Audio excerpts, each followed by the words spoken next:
जी। तो कालिदास के नाटकों में और शेक्सपियर के नाटकों की अगर बात की जाए तो उसमें कितनी समानता है, कितना फर्क है? और शैली का की बात करें या फिर चूंकि परिवेश तो खैर अलग अलग है ही, जी जी। लेकिन कितना अंतर आपको लगता है?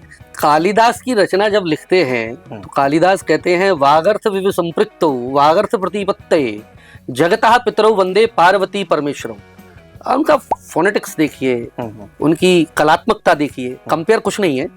हुआ क्या है, जब किसी का अधिपति था और लंबे समय तक उनका एक राज नहीं रहा है, तो उन्होंने कहा कि कालिदास शेक्सपियर के समान है, जबकि शेक्सपियर 200 से 400 ईसा पूर्व हुए हैं।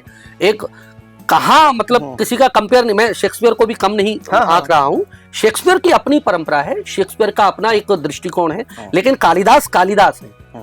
कालिदास का किसी से तुलना करना, किसी उपमा से उनको सुशोभित करना, कालिदास या भारतीय परंपरा का अपमान है। जब हिंदुस्तान में अंग्रेज तो यही कहते थे Indians and dogs are not allowed theatre के लिए, और दूसरा आप तो गवार हैं, एक जो फोक शब्द दिया है उसका अर्थ ही होता है अभद्र, अश्लील, बेतुका और बेढंगा।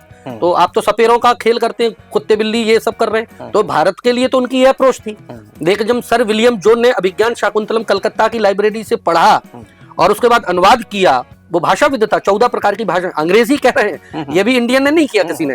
और इंट्रोडक्शन में वो लगता है कि मैं बड़ा सौभाग्यशाली हूँ कि इतना अद्भुत ग्रंथ जो है, इतनी अद्भुत जो रचना है जो पूरे विश्व में कहीं नहीं है, इतना रस के ऊपर जो बात कर रहा है, जो प्रेम के ऊपर बात कर रहा है, ऐसी कृति कहीं नहीं लिखी, मैं उसका अनुवाद कर रहा हूँ, मैं बड़ा सौभाग्यशाली हूँ। और लिखता है कि मैं बड़ा दुर्भाग्यशाली हूँ कि एक ग्रंथ का ये लोग जो बार बार जिक्र करते हैं, नाट्यशास्त्र, वो मेरे पास उपलब्ध नहीं है। तो नाट्यशास्त्र की फिर खोज शुरू होती है। तो Kalidas basically sir William zone के अनुवाद के बाद पूरे विश्व की दृष्टि भारत के रंगमंच को लेकर बदल गई। तो कालिदास वो महान नाटककार है। शेक्सपियर जो है, शेक्सपियर अपनी एक परंपरा से आते हैं, उन्होंने ट्रेजेडी, ट्रेजिक कॉमेडी, अलग अलग प्रकार के नाटक लिखे और अलग अलग दर्शन दिया। तो मुझे लगता है दोनों में कोई तुलना नहीं की जा सकती, समानता जरूरी है कि कालिदास जो है एक वृद्ध लेखक है और नाट्यशास्त्र के नियम सिद्धांतों के आधार पर नाटक करते हैं, तो उसके कई भाव, कई प्रकार, कई चीजें शेक्सपियर में भी प्राप्त होती हैं। तो हम ये तो कह सकते हैं कि रस, भाव और अभिनय और स्क्रिप्ट लेखनी की तुलना में दोनों में समानता है, लेकिन अगर दोनों की क्वालिटीज की बात करें तो दोनों भेद हैं और दोनों महान हैं। और मेरा व्यक्तिगत तो है कालिदास ज्यादा महान है।